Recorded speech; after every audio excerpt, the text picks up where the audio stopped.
ജോയ്സ് മേർ മിനിസ്ട്രീസിന്റെ സുഹൃത്തുക്കളും പാർട്ട്നേഴ്സുമാണ് ഈ പ്രോഗ്രാമിന്റെ ചിലവുകൾ വഹിക്കുന്നത്.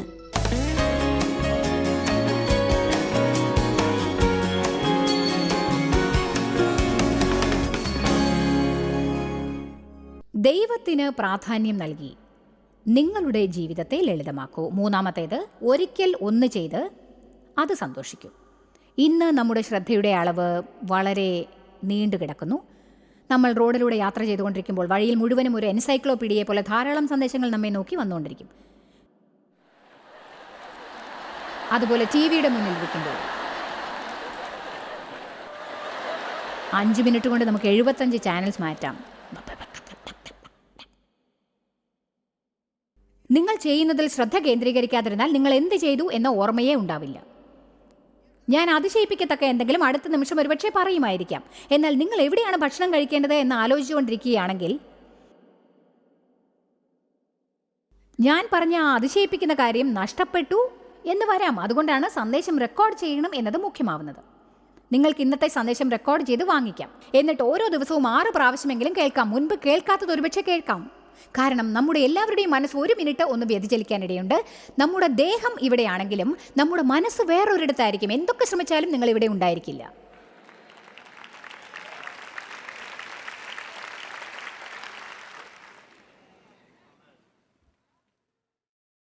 ഫിലിപ്പിയർ 4:6 പറയുന്നു, ഒന്നിനെക്കുറിച്ചും വിചാരപ്പെടരുത്. വിചാരപ്പെടുക എന്നാൽ എന്താണെന്നറിയാമോ? ഇന്നേ ദിവസം നിങ്ങൾ നാളെയെക്കുറിച്ച് ആലോചിക്കാനായി ചിലവാക്കുന്നു.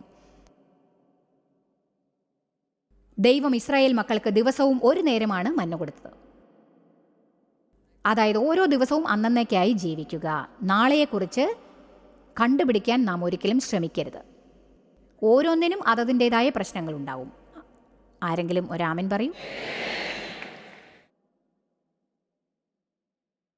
4-ാമത്തേത്, നിങ്ങൾ പോയിക്കൊണ്ടിരിക്കുമ്പോൾ എവിടെയാണെങ്കിലും അവിടം സന്തോഷിക്കൂ. ഇത് 2 കാര്യങ്ങൾ എളുപ്പമാക്കും. പോയിക്കൊണ്ടിരിക്കുമ്പോൾ എവിടെയാണെങ്കിലും അത് സന്തോഷിക്കൂ. സംതൃപ്തിയുള്ളവരായിരിക്കുവിൻ. നിങ്ങൾ ഉള്ളിടത്ത് നിന്ന് വേറെ എവിടേക്കെങ്കിലും പോകാൻ ആഗ്രഹിക്കുമ്പോൾ ജീവിതം കുഴപ്പത്തിലാവും. എനിക്ക് അത് കിട്ടിയാൽ നന്നായിരുന്നു, ഞാൻ അവിടെയാണെങ്കിൽ കൊള്ളാമായിരുന്നു, എനിക്ക് അത് കിട്ടിയാൽ നന്നായിരിക്കും. എന്നാൽ ഇപ്പോൾ ഉള്ള സ്ഥലം സന്തോഷിച്ചുകൂടെ? ഞാൻ ഇങ്ങനെ പറയുന്ന ഒരു ശീലമാക്കി മാറ്റാൻ നോക്കുകയാണ്. സൂര്യൻ പ്രകാശിക്കാൻ തുടങ്ങുമ്പോൾ ഞാൻ സന്തോഷിക്കും. ഞാൻ പറയാൻ പോകുന്നത്, ഞാൻ പറയുന്ന സമയത്ത് ഞാൻ ശരിക്കും സന്തോഷിക്കുന്നു. എന്നാൽ സൂര്യൻ പ്രകാശിക്കുന്നതാണ് അതിനേക്കാൾ നല്ലത്. ഇങ്ങനെ പറയുന്ന ശീലം ഞാൻ മാറ്റാൻ ആഗ്രഹിക്കുന്നു. ഞാൻ അതുണ്ടെങ്കിൽ സന്തോഷിക്കും, അത് കിട്ടിയാൽ സന്തോഷിക്കും, അതുണ്ടായാൽ സന്തോഷിക്കും, ഇതുണ്ടായാൽ സന്തോഷിക്കും. ഈ നിമിഷമാണ് എൻ്റെ ജീവിതത്തിൽ ഏറ്റവും വിലമതിപ്പുള്ളത്. കാരണം ചിലപ്പോൾ അതെൻ്റെ ജീവിതത്തിലെ അവസാന നിമിഷമായേക്കാം.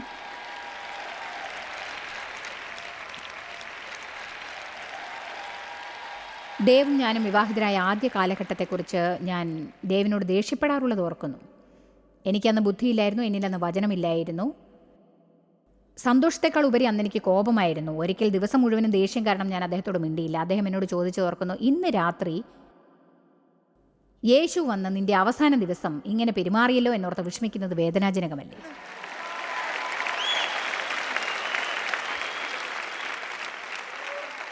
അതൊരു വാക്കാണല്ലേ?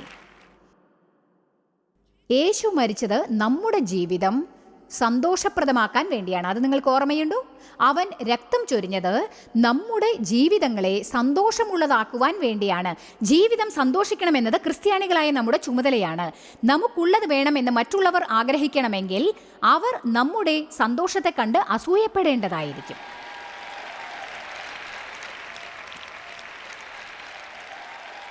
പലരും മുഖം മ്ലാനമാക്കിക്കൊണ്ട് നിരാശയും വേദനയുമുള്ള ക്രിസ്തീയ ജീവിതം നയിച്ചുകൊണ്ടിരിക്കുന്നു.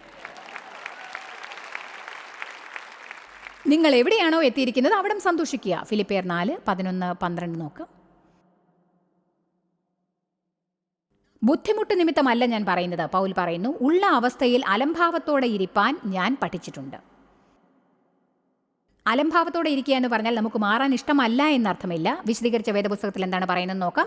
ഞാൻ ഏതവസ്ഥയിലായിരുന്നാലും ഉള്ളത് കൊണ്ട് തൃപ്തിപ്പെടുന്ന ഒരു സ്ഥിതിയിൽ ഞാൻ എത്തിക്കഴിഞ്ഞു. ഇത് മനോഹരമാണെന്ന് എനിക്ക് തോന്നുന്നു.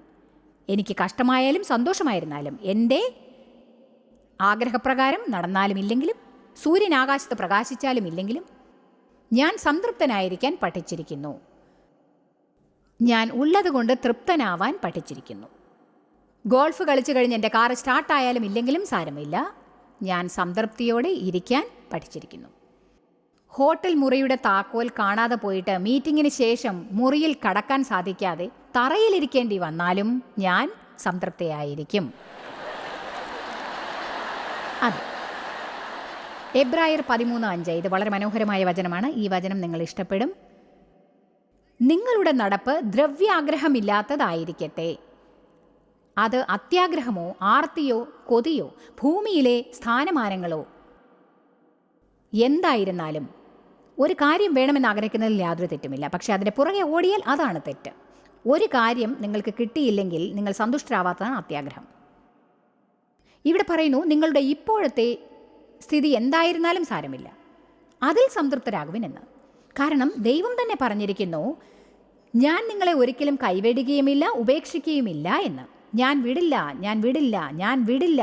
നിന്നെ ഏത് നിസ്സഹായത്തിലും ഞാൻ കൈവിടില്ല, നിന്നെ ഉപേക്ഷിക്കില്ല. നിന്നെ ഞാൻ കൈപിടിച്ച് ഉയർത്തും. ആശ്ചര്യചിഹ്നം, ഒരിക്കലും വിടില്ല. ആശ്ചര്യചിഹ്നം.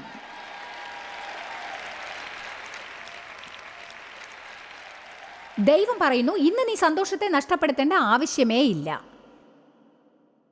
നിന്നെ സന്തോഷിപ്പിക്കുവാൻ നിനക്കുണ്ടാവണമെന്ന് ആഗ്രഹിക്കുന്ന സാധനങ്ങൾ സ്വന്തമാക്കേണ്ടതായി വരും എന്ന് കരുതി ജീവിതം കുഴപ്പത്തിലാക്കരുത്. നിനക്ക് എന്താവശ്യമുണ്ടെങ്കിലും അത് എന്നോട് ചോദിച്ചാൽ മതി. എന്നിട്ട് ശരിയായ സമയം വരുമ്പോൾ ഞാനത് തരും എന്ന് നീ വിശ്വസിക്കുക.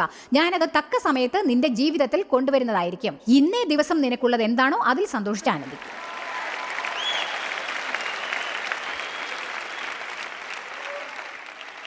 എല്ലാം തികഞ്ഞവരെ, തികവില്ലാത്ത സ്ഥിതിയിലും നിങ്ങൾക്ക് എന്തും സന്തോഷിക്കാനാവും. നിയന്ത്രണക്കാരെ, നിങ്ങൾക്ക് നിയന്ത്രണമില്ലാത്തപ്പോഴും അത് സന്തോഷിക്കാൻ ആവും.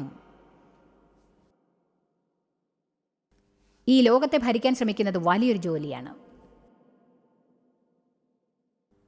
അത്യാഗ്രഹത്തെ സൂക്ഷിക്കുക. അത്യാഗ്രഹം ഒരിക്കലും സംതൃപ്തരാവാത്ത ഒരു സ്ഥിതിയിൽ നിങ്ങളെ എത്തിക്കും. അത്യാഗ്രഹം എപ്പോഴും പറയുന്നതാണ് ഇനിയും ഇനിയും ഇനിയും ഇനിയും ഇനിയും ഇനിയും ഇനിയും ഇനിയും. എൻ്റെ മീറ്റിങ്ങിൽ 50 പേർ വന്നുകൊണ്ടിരുന്നപ്പോൾ ഞാനത് 100 ആവാനായി കൊതിച്ചു. അത് 100 ആയപ്പോൾ ഞാനത് 200 ആയാൽ കൊള്ളാം എന്ന് കൊതിച്ചു. എന്നിട്ട് കരുതി 1000 ആൾക്കാർ വന്നാൽ നന്നായിരിക്കുമെന്ന്. 1000 പേര് വന്നാൽ ഇത് എത്ര നന്നായിരിക്കും. നിങ്ങൾക്കറിയാമോ, ദൈവത്തിൽ സംതൃപ്തരായിരിക്കാൻ പഠിച്ചില്ലെങ്കിൽ ഒരു സംഖ്യയും എന്നെ തൃപ്തിപ്പെടുത്തുകയില്ല.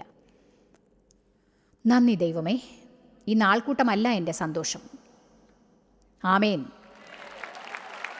നിങ്ങൾ മുന്നിൽ കാണുന്നത് നിങ്ങളുടെ സന്തോഷത്തെ നിയന്ത്രിക്കാൻ അനുവദിക്കരുത്. നിങ്ങളുടെ സന്തോഷം ദൈവത്തിൽ വേരൂന്നണം. സംതൃപ്തരാവൂ, തൃപ്തിയടയൂ. ഇപ്പോൾ ഉള്ളിടത്ത് പലരും സംതൃപ്തരല്ലെന്ന് എനിക്ക് തോന്നുന്നു. ഞാൻ പറയുന്നത് നിങ്ങൾ കേൾക്കണം. എനിക്കിങ്ങനെ ചിന്തിക്കാതിരിക്കാൻ കഴിയുന്നില്ല. അങ്ങനെ ചിന്തിക്കാതിരിക്കാൻ കഴിയില്ലായിരിക്കാം. നിങ്ങൾ ചെയ്യുന്നതിനെ സഹായിക്കാനാവും, പ്രവൃത്തിയെ സഹായിക്കാനാവും. ശരിയായ വിധത്തിൽ പെരുമാറാൻ തുടങ്ങിയാൽ നിങ്ങളുടെ തോന്നലുകൾ അതിൽ പിടിച്ചുകൊള്ളും. നിങ്ങൾക്ക് ചെയ്യാവുന്ന ഒരു കാര്യം ഞാൻ പറയാം.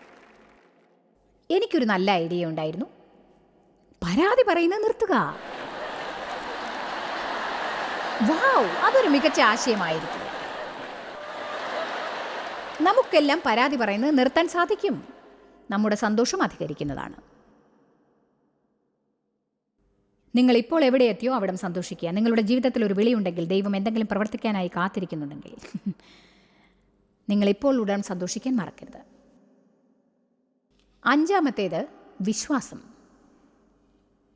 വിശ്വസിക്കാൻ നോക്കുക. സദൃശവാക്യം 3:5-8 എനിക്കിതിഷ്ടമാണ്. പൂർണ്ണ ഹൃദയത്തോടെ യഹോവയിൽ ആശ്രയിക്കുക, സ്വന്തം വിവേകത്തിൽ ഊന്നരുത് എന്ന് പറയുന്നു. നിങ്ങളുടെ ജീവിതത്തെ എത്രയും പെട്ടെന്ന് ലളിതമാക്കുന്നത് എങ്ങനെയാണ്? ദൈവം ഉത്തരം നൽകാത്ത കാര്യങ്ങൾ കണ്ടുപിടിക്കാൻ ശ്രമിക്കാതിരിക്കുക. എല്ലാം കണ്ടുപിടിക്കാൻ ശ്രമിക്കുന്നവരുണ്ടോ ഇവിടെ? അതുകൊണ്ട് എന്താണ് കിട്ടുക? കുഴപ്പം. അത്ര തന്നെ. ഒടുവിൽ അറിയാതിരിക്കുന്നതിൽ ഞാൻ സന്തോഷിച്ചു. എനിക്കറിയില്ല. ജനങ്ങൾ ചില കാര്യങ്ങൾ പറയും. നിങ്ങൾക്ക് യാത്ര ചെയ്യാൻ പറ്റാത്ത സന്ദർഭത്തിൽ TV ഷോയുടെ കാര്യം എങ്ങനെയാണ് ചെയ്യുക? എനിക്കറിയില്ല. ആദ്യമായി എനിക്ക് കൂടുതൽ വയസ്സാവില്ല. ഏതാനും കാര്യങ്ങൾ കുറയ്ക്കേണ്ടി വന്നേക്കാം. പക്ഷേ ഞാൻ മറ്റെന്തെങ്കിലും ചെയ്യേണ്ടതായി വരുമ്പോൾ അത് ദൈവം കാണിച്ചു തന്നോളും. നിങ്ങൾ വലിയ സദസ്സുകളുടെ മുന്നിൽ പ്രസംഗിക്കാതിരുന്നാൽ TV ഷോ തുടരാനാവുമോ? കാരണം ദൈവം മറ്റെന്തിനെങ്കിലും അഭിഷേകിക്കും. അവൻ മറ്റെന്തെങ്കിലും അഭിഷേകം നൽകും. ഞാൻ അതിനെക്കുറിച്ച് വിഷമിക്കേണ്ടതില്ല. ആമേൻ. അത് നുകത്തെ ഉടയ്ക്കുന്ന അനുഗ്രഹമായിരിക്കും. ഞാൻ എവിടെയാണെന്നോ എത്ര വലിയ സദസ്സിനോട് സംസാരിക്കുന്നോ എന്നോ അല്ല. നമ്മൾ ഉത്തരമില്ലാത്ത പല കാര്യങ്ങളെക്കുറിച്ചും വിഷമിച്ചുകൊണ്ടിരിക്കുന്നു. ദൈവം നമുക്ക് ഉത്തരം തരാൻ പോകുന്നില്ല. ചിലപ്പോൾ ഞങ്ങളുടെ കൂടെ ജോലി ചെയ്യാൻ വരുന്നവർ ചോദിക്കാറുണ്ട്, 25 പേരെങ്കിലും ചോദിക്കും, ജോയ്സ്, ഈ മിനിസ്ട്രി മുഴുവനും നിങ്ങളുടെ പ്രവർത്തനത്തെ കേന്ദ്രീകരിച്ചാണ് മുന്നോട്ട് പോയിക്കൊണ്ടിരിക്കുന്നത്. നിങ്ങൾ ഇല്ലാത്ത ഒരവസ്ഥയിൽ ഞങ്ങളുടെ സെക്യൂരിറ്റി എന്തായിരിക്കുമെന്ന് ചോദിക്കാറുണ്ട്. ഞാൻ പറയും, എനിക്കറിയില്ല. ബാക്കിയുള്ളവരുടെ കാര്യത്തിൽ ദൈവത്തിൽ വിശ്വാസം അർപ്പിക്കൂ. ഓ, അതൊരു മഹത്തായ ആശയമല്ലേ? ദൈവത്തെ വിശ്വസിക്കൂ. നമുക്കെല്ലാറ്റിനും ഗ്യാരണ്ടി വേണം, ഉറപ്പ് വേണം എന്നുണ്ടാവും. അതുപോലെ നമ്മുടെ എല്ലാ കള്ളികളിലും ക്രോസ് മാർക്സ് ഉണ്ടാവണം, എല്ലാറ്റിലും സ്റ്റാർസ് ഉണ്ടായിരിക്കണം എന്ന് ആഗ്രഹിക്കുന്നു. എല്ലാം നമുക്കറിയണം, എവിടെ, എപ്പോൾ, എങ്ങനെ എന്ന ചോദ്യങ്ങൾക്കെല്ലാം ഉത്തരം അറിയണം. പക്ഷേ ദൈവം അങ്ങനെയല്ല പ്രവർത്തിക്കുക. ഉത്തരം കിട്ടാത്ത ചോദ്യങ്ങൾക്ക് ആവശ്യം വിശ്വാസമാണ്. ഇങ്ങനെ പറയാനുള്ള ചങ്കൂറ്റം ഉണ്ടാവണം, എനിക്കറിയില്ല. പക്ഷേ എല്ലാം അറിയാവുന്ന ഒരാളെ എനിക്കറിയാം. അതുമാത്രം ധാരാളം മതി. ദൈവത്തിൽ പരിപൂർണ്ണ മനസ്സോടെ വിശ്വസിക്കുക, സ്വന്തം വിവേകത്തിൽ അരുത്.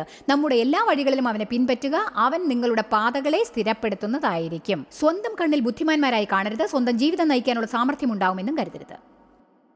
എന്തിനാണ് ഞാൻ ഇതിലേക്ക് കടന്നതെന്നറിയില്ല. ഞാൻ ഇവിടെ നിന്നുകൊണ്ട് വിയർക്കുന്നതായി തോന്നുന്നു. സ്വന്തം ജീവിതം നയിക്കാൻ നിങ്ങൾ സമർത്ഥരാണെന്ന് കരുതരുത്. ദൈവമേ, എനിക്കറിയില്ല. ദൈവമേ, എനിക്കറിയില്ല. ഞാൻ ചെയ്യുന്നത് എങ്ങനെ ചെയ്യുന്നു എന്ന് എനിക്കറിയില്ല. എനിക്കൊട്ടും അറിയില്ല. ഞാനും ഞങ്ങളോടൊത്ത് യാത്ര ചെയ്യുന്ന ഒരു കുട്ടിയും രാവിലെ സംസാരിക്കുകയായിരുന്നു. ഞാൻ പറഞ്ഞു, എനിക്കത് മനസ്സിലായില്ല. ഈ കാര്യങ്ങളെല്ലാം എങ്ങനെ സംഭവിക്കുന്നു എന്ന് എനിക്കറിയില്ല. എല്ലാം ദൈവമായിരിക്കും. നമുക്ക് അവൻ എല്ലാ കീർത്തിയും നൽകാം.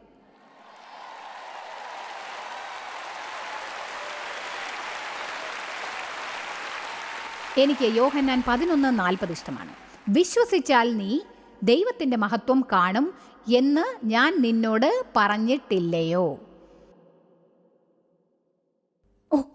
ഞാൻ എന്ത് ചെയ്യും? അയ്യോ, ഞാൻ എന്ത് ചെയ്യും? വിശ്വസിക്കൂ. നിങ്ങൾ വിശ്വസിച്ചിട്ട് നിങ്ങളുടെ വിശ്വാസം പോലെ നടന്നില്ലെങ്കിൽ എന്ത് ചെയ്യും? വിശ്വസിക്കൂ. 20 വർഷത്തോളമായി വിശ്വസിക്കുന്നുവെങ്കിലോ വിശ്വസിക്കൂ. കാരണം ദൈവത്തെ വിശ്വസിക്കുന്ന നിമിഷം എല്ലാം ലളിതമായി തീരും. ആമേൻ. നിങ്ങൾ സ്വന്തം ജീവിതം എങ്ങനെ കുഴപ്പത്തിലാക്കുന്നു എന്നത് കാണുന്നുണ്ടോ? ഞാൻ ഇപ്പോഴും 5ാമത്തെ പോയിന്റിൽ മാത്രമേ എത്തിയിട്ടുള്ളൂ. ജീവിതം മാറുകയില്ല, പക്ഷേ നമുക്ക് മാറാനാവും. നിങ്ങൾ എന്തെങ്കിലും ചെയ്യാൻ ശ്രമിക്കുമ്പോൾ അസ്വസ്ഥത തോന്നാൻ ആരംഭിച്ചാൽ ഉടൻ എന്ത് ചെയ്യുകയാണെങ്കിലും നിർത്തിയിട്ട് പറയൂ, എങ്ങനെയാണ് ഇതിനെ ലളിതമാക്കുക? അത് വളരെ എളുപ്പമാണ്. ദേവും ഞാനും തമ്മിലൊരു ചെറിയ തർക്കമുണ്ടായി. ഞാൻ എന്ത് ചെയ്യണം? പോയി ക്ഷമ ചോദിക്കൂ. ശരി, ഞാൻ തെറ്റ് ചെയ്തില്ലെന്ന് തോന്നിയാലോ? എന്നാലും മാപ്പ് ചോദിക്കുക. ആർക്ക് ഛേദം? എളുപ്പമാക്കുക. ശരിയായിരിക്കുക എന്നതിന് നല്ല മാർക്കുണ്ട്. അതുകൊണ്ട് നിങ്ങൾക്കൊന്നും സംഭവിക്കാൻ പോകുന്നതുമില്ല. ആമേൻ. ജീവിതത്തെ എങ്ങനെ ലളിതമാക്കാം എന്ന് ഞാൻ കണ്ടുപിടിച്ചു. പുരുഷന്മാർ ശരിയാണെന്ന് കരുതുന്നു. അതുകൊണ്ട് അദ്ദേഹം ശരിയല്ലെന്നായിരുന്നാൽ പോലും ഞാൻ അദ്ദേഹം ശരിയാണെന്ന് പറയും. നിങ്ങൾക്ക് ഞാൻ വീട്ടിലെ അന്തരീക്ഷത്തെ ശാന്തമാക്കാനുള്ള 2 വാക്കുകൾ പഠിപ്പിച്ചു തരാം. നിങ്ങൾ ശരിയാണ്. അത് പറയാൻ കഴിയുന്നില്ലെങ്കിൽ പറയും, നിങ്ങളായിരിക്കും ശരി. അതും ചിലപ്പോൾ ഗുണം ചെയ്യുന്നതാണ്. അതെ, നമ്മൾ അർത്ഥമില്ലാത്ത കാര്യങ്ങൾക്കായി വെറുതെ തർക്കിക്കാറുണ്ട്. ഒടുവിൽ ഞാൻ കണ്ടുപിടിച്ചു, ഞാൻ ശരിയാണെന്ന് തെളിയിക്കണമെങ്കിൽ ദൈവം അത് ഏറ്റെടുത്തുകൊള്ളും. ഇല്ലെങ്കിൽ അത് എന്നിലുള്ള അഹങ്കാരത്തിൻ്റെ പ്രതീകമാണ്. അതിനാൽ ഞാൻ അതൊരു ഇഷ്യൂ ആക്കേണ്ട ആവശ്യമില്ല. ഞാൻ എൻ്റെ ജീവിതം കൂടുതൽ ആസ്വദിച്ചു തുടങ്ങി.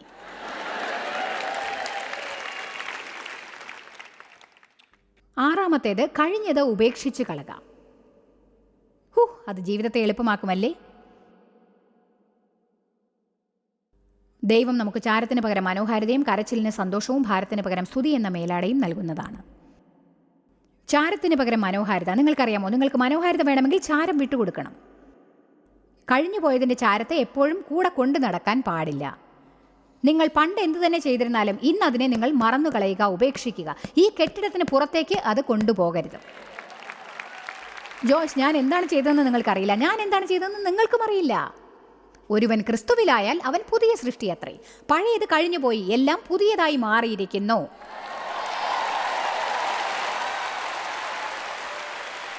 നിങ്ങൾ പറയും, ജോയ്സ്, ഞാനൊരു ക്രിസ്ത്യാനി ആയ ശേഷം ചില മോശമായ കാര്യങ്ങൾ ചെയ്തിരിക്കുന്നു. ശരി, അവൻ്റെ കൃപ എന്നും പുതിയതാകുന്നു.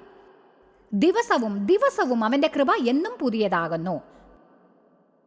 നിങ്ങളുടെ ഹൃദയം ആത്മാർത്ഥമാണെങ്കിൽ, ദൈവത്തെ ശരിക്കും സ്നേഹിക്കുന്നുണ്ടെങ്കിൽ, തെറ്റുകൾ ചെയ്തതിന് ശരിക്കും ഖേദിക്കുന്നുണ്ട് എങ്കിൽ, നിങ്ങൾ കഴിഞ്ഞുപോയ തെറ്റുകളെക്കുറിച്ച് ഒരു ദിവസം പോലും കഷ്ടപ്പെടേണ്ട കാര്യമേ ഇല്ല. ഞാൻ പറഞ്ഞു കേട്ടു, ഒരു ദിവസം പോലും, ഒരൊറ്റ ദിവസം പോലും.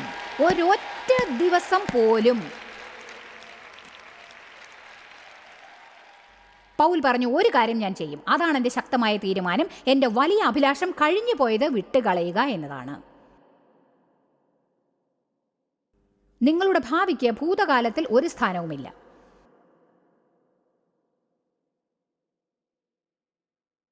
നിങ്ങളിൽ ചിലർ പഴയ കാര്യങ്ങൾ കൂടെ കൊണ്ടു നടന്ന ഭാരം കുറയാത്തത് എന്തുകൊണ്ടാണെന്ന് കരുതുന്നു. 30 വർഷം പഴക്കമുള്ളതും 40 വർഷം പഴക്കമുള്ളതും കൊണ്ടു നടക്കുന്നു. നിങ്ങളെ വേദനിപ്പിച്ചവരെ വെറുക്കുന്നു. അവർ ഒരുപക്ഷെ ജീവിച്ചിരിപ്പുണ്ടാവില്ല ഇപ്പോൾ. ആമേൻ. അതിൽ നിന്ന് പുറത്തു വന്ന് മുന്നോട്ട് പോകൂ. അത് മറന്നു കളഞ്ഞ് മുന്നോട്ട് പോകൂ. അതിനെക്കുറിച്ച് സംസാരിക്കുന്ന അവസാനിപ്പിക്കൂ. അത് റീചാർജ് ചെയ്യുന്ന നിർത്തുക, ചിന്തിക്കുന്നത് നിർത്തുക, നിങ്ങളെക്കുറിച്ച് സഹതപിക്കുന്നത് നിർത്തുക. ചിലപ്പോൾ അത് വിഴുങ്ങാനാവാത്ത മരുന്ന് പോലെ ആവുമെന്നറിയാം. പക്ഷേ ഞാനൊരു സ്റ്റോറിൽ ഒരിക്കൽ ചെന്ന്, അതെവിടെയാണെന്ന് എനിക്ക് ഓർമ്മയില്ല, സ്റ്റോറിൽ വെറുതെ ഇങ്ങനെ ചുറ്റി നടന്നു. ഒരു സ്ത്രീ ഉറക്ക നിലവിളിച്ചു. എന്നെ കടന്നു പിടിച്ചു, ജോയ്സ്, എൻ്റെ ദൈവമേ, എനിക്ക് വിശ്വസിക്കാനാവുന്നില്ല. എന്നിട്ട് അവർ പറഞ്ഞു, ഞാൻ പവർഫുള്ളാണ്, പിറ്റിഫുൾ അല്ല, ഞാൻ ഭയത്തോടെ പ്രവർത്തിക്കും. ഞാൻ പറഞ്ഞത് തന്നെ അവർ എന്നോട് തിരിച്ചു പറഞ്ഞു.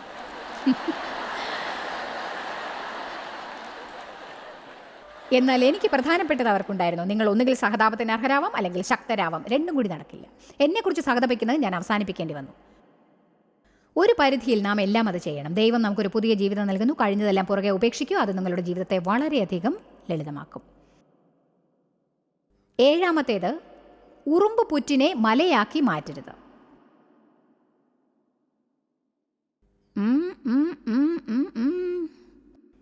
നിങ്ങളുടെ യുദ്ധം ബുദ്ധിപൂർവം ചെയ്യൂ. ഇല്ലെങ്കിൽ നിങ്ങൾക്ക് ദിവസവും 200 കാര്യങ്ങൾക്കായി പോരാടേണ്ടി വരും. എന്താണ് ശരിക്കും വേണ്ടതെന്നറിയാമോ? എങ്ങനെയാണ് കാര്യങ്ങൾ വിട്ടുകളയുക എന്ന് പഠിക്കൂ. അവ കുന്നുപോലെ കൂടാനും പിന്നീട് പ്രശ്നമാവാനും ഇട നൽകണമെന്നല്ല പറയുന്നത്. ഞാൻ കാര്യങ്ങളെ നേരിടുന്നതിൽ വിശ്വസിക്കുന്നു. പക്ഷേ നാം ഒട്ടും പ്രാധാന്യമില്ലാത്ത ചില കാര്യങ്ങളിൽ നിന്ന് ഏറ്റവും വലിയ പ്രശ്നങ്ങൾ ഉണ്ടാക്കുകയാണ് പലപ്പോഴും ചെയ്യാറുള്ളത്. എല്ലാം പറഞ്ഞും ചെയ്തും കഴിഞ്ഞു. അങ്ങനെയാണ് പലപ്പോഴും. നിങ്ങൾ എൻ്റെയും ഡേവിൻ്റെയും പഴയ കഥകൾ കേട്ടിട്ടുണ്ടായിരിക്കും. ഞങ്ങൾ TV-യിലെ ഒരു ആക്ടറിനെ പറ്റി തർക്കിക്കുകയുണ്ടായി. അത് ഇന്നാരാണ്, അല്ല അവരല്ല, അതെ അവരാണ്, അല്ല അവരല്ല, അതെ അവരാണ്. 12 മണി വരെ, 1 മണി വരെ, പേരുകൾ വരുന്നത് വരെ ഞങ്ങൾ കാത്തിരിക്കും. ആരാണ് ശരി എന്നറിയാൻ വേണ്ടി കാത്തിരിക്കും. ദൈവമാണെങ്കിൽ എല്ലാ ആക്ടേഴ്സും ഹെൻറി ഫോണ്ടയാണെന്ന് കരുതും. എനിക്ക് ഹെൻറി ഫോണ്ടയെ മടുത്തു.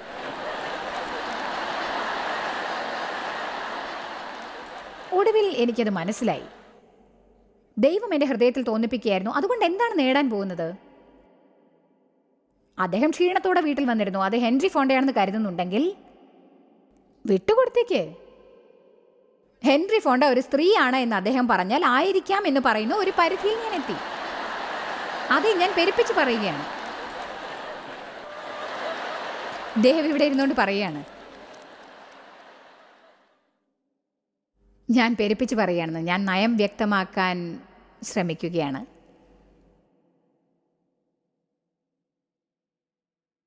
എൻ്റെ ബാബയ്ക്കു കഥയെപ്പറ്റി അദ്ദേഹം ചിരിച്ചുകൊണ്ട് പറയും, നീ ഒരു പുതിയ വീട് വാങ്ങിക്കാൻ പാകത്തിന് ഓരോ പ്രാവശ്യം പെരുപ്പിച്ചിട്ടുണ്ടാവുമെന്ന്. കാരണം ഞാനത് പറയുമ്പോഴൊക്കെ ഓരോന്ന് കൂട്ടിച്ചേർക്കാറുണ്ട്.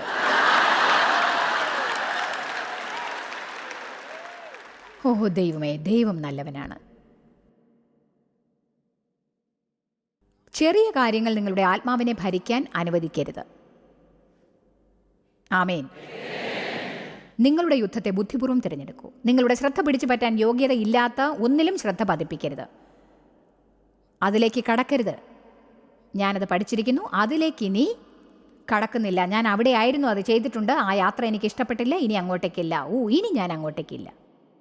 കോപം, വ്യാകുലത, അസ്വസ്ഥത ഇവയെല്ലാം നിങ്ങളുടെ ശക്തി നഷ്ടപ്പെടുത്തും. നിങ്ങൾക്ക് പാഴാക്കാൻ ശക്തി ഉണ്ടെങ്കിൽ ശരി. നിങ്ങൾക്ക് അസ്വസ്ഥത തോന്നുന്ന സമയം ഇനി പറയുന്നത് നിങ്ങൾ ഓർമ്മിക്കേണ്ടതാണ്. നിങ്ങൾക്ക് അസ്വസ്ഥത തോന്നിയാൽ ഉടൻ എന്താണ് നിങ്ങൾ ചെയ്യേണ്ടത്? സ്വയം ചോദിക്കൂ, ഞാൻ എങ്ങനെയാണിത് ലളിതമാക്കുക? ഈ പരിതസ്ഥിതിയിൽ സന്തോഷം നിലനിർത്തുവാൻ ഞാൻ എന്ത് ചെയ്യണം? പലപ്പോഴും ദൈവം എന്നോട് പറയും, നിങ്ങൾ മനോഭാവത്തെ മാറ്റണമെന്ന്. ചെറിയ ചില അഡ്ജസ്റ്റ്മെൻറ്റ്സ്, ചെറിയ മനോഭാവങ്ങളെ ലളിതമാക്കുകയാണെങ്കിൽ അത് ഏറ്റവും മനോഹരമായിരിക്കും. അതറിയാമോ? കഴിയുന്നത്ര ലളിതമാക്കുക, എന്നാൽ നിങ്ങൾ കൂടുതൽ ജീവിതം സന്തോഷിക്കും. 8ാമത്തേത്, നമ്മളെല്ലാം തീർക്കും. ഇത് നിങ്ങൾ ഇഷ്ടപ്പെടും. കുപ്പകൾ ശുചിയാക്കുക. നിങ്ങളുടെ ചുറ്റുപാടുകൾ മുഴുവനും വൃത്തികേടായി കിടക്കുകയാണെങ്കിൽ നിങ്ങൾക്ക് ശ്വാസം മുട്ടുന്നതായി തോന്നും. ചിലരുടെ വീടുകളിൽ മനോഹരമായ പല സാധനങ്ങളും ഉണ്ടായിരിക്കും, പക്ഷേ ആർക്കും അത് എവിടെയാണെന്ന് പോലും അറിയില്ല. ഒടുവിൽ ഞാനത് കണ്ടുപിടിച്ചു. എനിക്ക് ഭംഗിയുള്ള കാര്യങ്ങൾ ഇഷ്ടമാണ്. ഭംഗിയുള്ള സാധനങ്ങൾ അധികം ഉണ്ടാകുന്ന സമയത്ത് ആരും അത് ശ്രദ്ധിക്കാനേ പോകില്ല. ചിലർ തല താഴോട്ട് താഴ്ത്തുന്നത് എനിക്ക് കാണാൻ കഴിയുന്നുണ്ട്.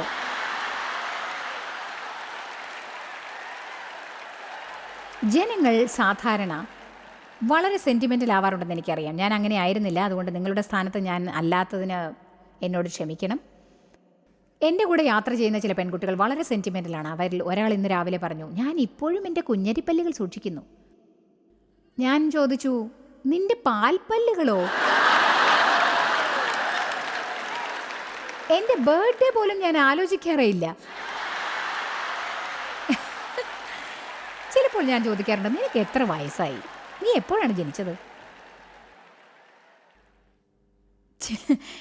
ചിലപ്പോൾ അവർ പെരുമാറുന്നത് കാണുമ്പോൾ തോന്നും, നിങ്ങൾ എൻ്റെ കൂടെയുള്ളവരാണോ? അല്ല. ഡേവിന് പലതും സൂക്ഷിക്കാൻ ഇഷ്ടമാണ്. അദ്ദേഹം ബാഗ്സ് ശേഖരിക്കും. അദ്ദേഹത്തിന് അതുപോലെ പേപ്പർ ബാഗ്സ് ഇഷ്ടമാണ്, പ്ലാസ്റ്റിക് ബാഗ്സും, ലോണ്ട്രി ബാഗ്സും, പ്ലാസ്റ്റിക് ബാഗ്സും. ബാഗ് അദ്ദേഹം പറയും, എപ്പോഴാണ് ഇതിൻ്റെ ആവശ്യം വരിക എന്ന് അറിയില്ലല്ലോ. എന്നിട്ട് എപ്പോഴെങ്കിലും ഞാനൊരു ബാഗ് തേടിയാൽ അദ്ദേഹം പറയും, ഞാൻ പറഞ്ഞില്ലേ അപ്പേ, നിനക്ക് ഈ ബാഗ് കൊണ്ട് പ്രയോജനം ഉണ്ടാവുമെന്ന്.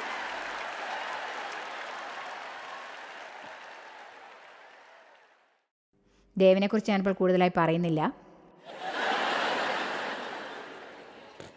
നിങ്ങളുടെ ചുറ്റുപാടുകൾ വൃത്തിഹീനമാവാതിരിക്കാൻ സൂക്ഷിക്കുക. വൃത്തിഹീനമെന്നാൽ നിങ്ങൾ ഉപയോഗിക്കാത്ത സ്ഥലം, പാഴാക്കുന്ന സാധനങ്ങൾ എന്നർത്ഥം. അതാണ് ആ വാക്കിനുള്ള വിശദീകരണം. ഇവിടെ ഇരിക്കുന്ന ഒരു സ്ത്രീക്ക് അത് അനുഭവമുണ്ട്. അതെ, അവർ കണ്ണടച്ച് സന്തോഷത്തോടെ ഇരിക്കുന്നു. സാധനങ്ങൾ എന്താണ് ചെയ്യേണ്ടതെന്ന് പറയട്ടെ. നിങ്ങൾ റെഡിയാണോ? എടുത്ത് കളയൂ, ഒന്നുകിൽ വലിച്ചെറിയൂ, അല്ലെങ്കിൽ ആർക്കെങ്കിലും കൊടുക്കൂ. എടുത്ത് കളയൂ, ഒന്നുകിൽ വലിച്ചെറിയൂ, അല്ലെങ്കിൽ ആർക്കെങ്കിലും കൊടുക്കൂ. ഇന്ന് നമ്മൾ നന്നായി ആസ്വദിച്ചു. പക്ഷേ നിങ്ങൾ ചില പാഠങ്ങളും കൂടി പഠിച്ചു കഴിഞ്ഞു. ഞാനിതുവരെ പറഞ്ഞത് മുഴുവനും ഒരുമിച്ച് ചേർത്ത് ഒറ്റ വാക്കിൽ അതിൻ്റെ സാരാംശം പറയാം. ദൈവത്തിന് വേണ്ടി, ഭൂമിയിൽ യേശുവിന് വേണ്ടി നാം നമ്മുടെ ജീവിതം ആസ്വദിക്കേണ്ടത് ഏറ്റവും പ്രധാനപ്പെട്ടതാണെന്ന് ഞാൻ വിശ്വസിക്കുന്നു. അതെന്തുകൊണ്ടാണെന്ന് വെച്ചാൽ, ലോകം സന്തോഷമുള്ള ഒരു സഭയെയാണ് കാണാൻ ആഗ്രഹിക്കുന്നത് എന്നെനിക്ക് തോന്നുന്നു. അവർ നമ്മെ കാണേണ്ടത് അവർക്കുള്ള അതേ പ്രശ്നങ്ങളും പരിതസ്ഥിതികളും ഉള്ള നമ്മൾ സന്തോഷത്തോടെ ജീവിക്കുന്നതാണ്. നിങ്ങൾ വിവാഹം കഴിച്ച വ്യക്തി എല്ലാം തികഞ്ഞവരായാൽ മാത്രമേ നിങ്ങളുടെ ജീവിതം സന്തോഷിക്കാനാവുന്നില്ല. നിങ്ങൾ ജീവിക്കുന്നത് എല്ലാം തികഞ്ഞ സ്ഥലത്താണെങ്കിൽ മാത്രമേ ജീവിതം സന്തോഷിക്കാനാവുന്നില്ല. എന്തിനെങ്കിലും വേണ്ടി ദൈവത്തെ വിശ്വസിക്കുന്നുണ്ടെങ്കിൽ അത് നല്ലതാണ്. പക്ഷെ നിങ്ങൾ പോകുന്നിടത്ത് ഇപ്പോഴുള്ള സ്ഥലം ആസ്വദിക്കുക. ദൈവം നിങ്ങൾക്ക് നൽകിയതെല്ലാം പ്രശംസിക്കുക. നിങ്ങൾക്ക് ഇതുവരെ കിട്ടിയിരിക്കുന്ന ആത്മീക വളർച്ചയെക്കുറിച്ച് സന്തോഷിക്കുക. നിങ്ങൾ എത്തേണ്ടടുത്ത് എത്തിയില്ലല്ലോ എന്ന ദിവസവും മോശമായ സ്വഭാവത്തോടെ ഇരിക്കാൻ പാടില്ല. ഇന്ന് തന്നെ ഒരു തീരുമാനമെടുക്കുക. യേശു പറഞ്ഞു, കള്ളൻ മോഷ്ടിക്കാനും വധിക്കാനും നശിപ്പിക്കാനുമാണ് വരുന്നത്. ഞാൻ നിങ്ങളോട് പറയുകയാണ്, സാത്താൻ നിങ്ങളുടെ സന്തോഷത്തെ മോഷ്ടിക്കാനും വധിക്കാനും നശിപ്പിക്കാനുമാണ് വരുന്നത്. കർത്താവിൻ്റെ സന്തോഷമാണ് നിങ്ങളുടെ ജയം. സാത്താൻ നിങ്ങളെ വേദനിപ്പിക്കുന്ന കാര്യങ്ങൾ ചെയ്യുന്നു. അവന് നിങ്ങളുടെ സാധനങ്ങളല്ല വേണ്ടത്. അവൻ ആരുടെയും സാധനങ്ങൾ മോഹിക്കുന്നില്ല. അവൻ ആവശ്യം നിങ്ങളുടെ സന്തോഷമാണ്. അവന് നിങ്ങളുടെ സന്തോഷം എടുക്കാനാവും, നിങ്ങളുടെ ശക്തി എടുക്കാനാവും. പക്ഷേ യേശു പറഞ്ഞു, ഞാൻ വന്നത്, യേശു വന്നതിന് നന്ദി ദൈവമേ, ഞാൻ വന്നത് നിങ്ങൾ ജീവിതം സന്തോഷിക്കുവാനും അത് നിങ്ങൾക്ക് നിറഞ്ഞു കവിയുവോളം വാരിക്കോരി ഇഷ്ടാനുസരണം നൽകാനും വേണ്ടിയാണ്. ലളിതമാക്കൂ, ലളിതമാക്കൂ, ലളിതമാക്കൂ, ലളിതമാക്കൂ. കാരണം ജീവിതം കുഴപ്പമാവുന്നത് അവന് ഒട്ടും തന്നെ ഇഷ്ടം അല്ല. നിങ്ങളുടെ ജീവിതം താളപ്പിഴകൾ നിറഞ്ഞതാണെന്ന് കരുതുന്നുണ്ടെങ്കിൽ ഇന്നത് ലഘുവാക്കാനുള്ള ദിവസമായിട്ട് എടുക്കുക. മത്തായി 11:28 പറയുന്നു, അധ്വാനിക്കുന്നവരും ഭാരം ചുമക്കുന്നവരുമായുള്ളവരെ എൻ്റെ അടുക്കൽ വരുവിൻ, ഞാൻ നിങ്ങൾക്ക് ആശ്വാസം നൽകും എന്ന് പറയുന്നു. നിങ്ങൾ ദൈവത്തിങ്കിലേക്ക് ചെന്നാൽ നിങ്ങളുടെ ജീവിതത്തെ മാറ്റുവാനുള്ള കാര്യങ്ങളെ ലളിതമാക്കാൻ അവൻ കാണിച്ചു തരും. ജോയ്സ് മേയറുടെ ശുശ്രൂഷാ കേന്ദ്രത്തിൽ നിങ്ങൾ അറിഞ്ഞതിനേക്കാൾ നിങ്ങൾ ഞങ്ങൾക്ക് വളരെ പ്രിയപ്പെട്ടവരാണ്. ലോകം മുഴുവൻ ഈ ശുശ്രൂഷാ കേന്ദ്രത്തെ നടത്താൻ സഹായിച്ചതിൽ എല്ലാവർക്കും വളരെ നന്ദി. നമ്മൾ ഒരുമിച്ച് വിശക്കുന്നവർക്ക് ആഹാരം കൊടുക്കുന്നു, പാവപ്പെട്ടവർക്ക് വസ്ത്രങ്ങൾ കൊടുക്കുന്നു, എല്ലാ ദേശത്തേക്കും സന്ദേശങ്ങൾ അറിയിക്കുന്നു. ഞങ്ങൾ നിങ്ങളോട് അപേക്ഷിക്കുകയാണ്, ഞങ്ങളോട് ബന്ധപ്പെടുക. joycemeyer.org. നിങ്ങളുടെ പ്രാർത്ഥനകളും അപേക്ഷകളും പകർന്നുകൊള്ളാൻ, അതിനെപ്പറ്റി കൂടുതൽ അറിയുവാൻ, ജോയ്സിന്റെ പൊതുയോഗ വിവരപ്പട്ടിക ലോകം മുഴുവൻ ക്രിസ്തുവിന്റെ സ്നേഹം പകരാൻ ഞങ്ങളോട് പങ്കുചേരുക. ജോയ്സ് മേയർ മിനിസ്ട്രീസിന്റെ സുഹൃത്തുക്കളും പാർട്ട്നേഴ്സുമാണ് ഈ പ്രോഗ്രാമിന്റെ ചിലവുകൾ വഹിക്കുന്നത്.